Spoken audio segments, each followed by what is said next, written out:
പ്രിയപ്പെട്ട കുട്ടികളെ, നമ്മൾ കഴിഞ്ഞ ദിവസേ ഒരു കാര്യം പൂർണ്ണമാക്കാതെ അങ്ങ് വിട്ടു. അത് പറഞ്ഞതിന് ശേഷം നമുക്ക് തുടങ്ങാം. കഴിഞ്ഞ കാര്യങ്ങൾ കേൾക്കാത്തവരുണ്ടാവാം, കേട്ടവരും ഉണ്ടാവാം. അതായത് ഒന്നുകൂടി പറയാം.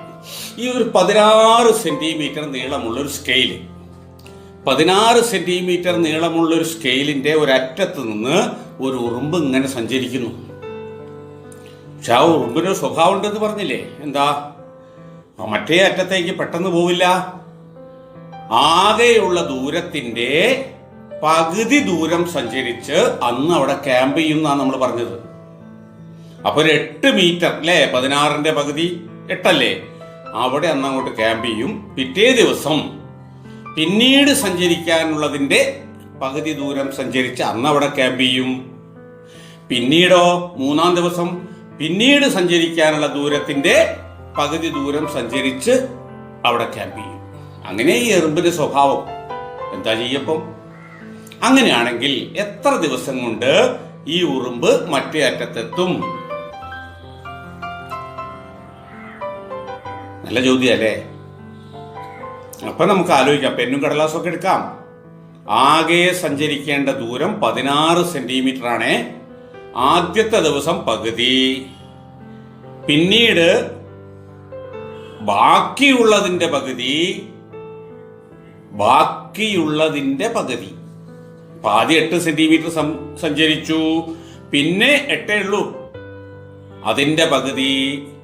പിന്നീട് പിറ്റേ ദിവസം 3-ാം ദിവസം അതിന്റെ പകുതി. അങ്ങനെ ഈ ഉറുമ്പ് സഞ്ചരിക്കുന്നത്. വല്ലാത്തൊരു ഉറുമ്പ് തന്നെയല്ലേ ആ ഉറുമ്പിന്റെ കഥ. ആ ഉറുമ്പ് എപ്പോഴാണ് നമുക്ക് അപ്പുറത്ത് എത്തുക എന്നൊന്ന് നോക്കാം. നമുക്ക് കൂട്ടി അവിടെ എത്തണ്ടേ? 16. ശരി, പെന്നും കടലാസും എടുത്തൊന്ന് കൂട്ടി നോക്കൂ. രസകരമായൊരു ഉത്തരം നമുക്ക് കിട്ടുക. എന്താ? ഈ ഉറുമ്പ് ഒരു കാലത്തും മറ്റേ അറ്റത്തെത്തില്ല. അതെന്താ? മുന്നോട്ടല്ലേ പോകുന്നത്. അപ്പൊ എത്തില്ല. എപ്പോഴും സഞ്ചരിക്കേണ്ടതിന്റെ പകുതിയെ സഞ്ചരിക്കാവൂ. അപ്പോ ചുരുങ്ങി സ്ഥലം ചുരുങ്ങും.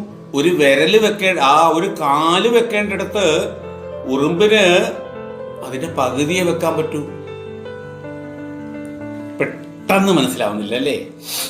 അതായത് 16 സെന്റിമീറ്ററിനെ നമ്മൾ 8, 4, 2, 1. ഒന്നിന്റെ പകുതി എത്രയാ? 1/2. അതിന്റെ പകുതി എത്രയാ? 1/4. ഇങ്ങനെ കൂട്ടി ഒരു കാലത്തും നമുക്ക് 16 എന്ന് കിട്ടില്ല. അപ്പൊ പകുതി സഞ്ചരിച്ചാൽ നമുക്ക് ഒരിക്കലും പൂർണ്ണതയിലെത്തില്ല. കുറച്ചു നേരം ഇരുന്ന് ഇങ്ങനെ ആലോചിച്ച് നോക്കിയാൽ എല്ലാവർക്കും മനസ്സിലാവുന്ന കാര്യം അത്. ഇപ്പൊ ഞാൻ പറയാം. ഇനി അങ്ങോട്ട് 1 സെന്റിമീറ്ററെ സഞ്ചരിക്കണ്ടോ എന്ന് വിചാരിക്കുക. സഞ്ചരിക്കാൻ പറ്റുമോ? അതല്ലല്ലോ ഉറുമ്പിന്റെ നിയമം.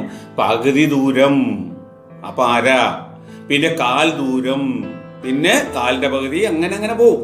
അതുപോട്ടെ, അതൊക്കെ വലിയ ക്ലാസ് പഠിക്കാം. ഭിന്നസംഖ്യകളും ഇംഗ്ലീഷ് ഫ്രാക്ഷൻസ് എന്ന് പറയും. ഭിന്നസംഖ്യകളെ കുറിച്ചൊക്കെ പിന്നീട് പഠിക്കാം. ഏതായാലും ഇങ്ങനെ ഒരു നിയമം വെച്ച് ഉറുമ്പ് നീങ്ങിയാൽ ഉറുമ്പിന് ഒരിക്കലും മറുഭാഗത്തെത്താൻ കഴിയില്ല. ഓക്കെ, ശ്രദ്ധിച്ചു കേട്ടോ.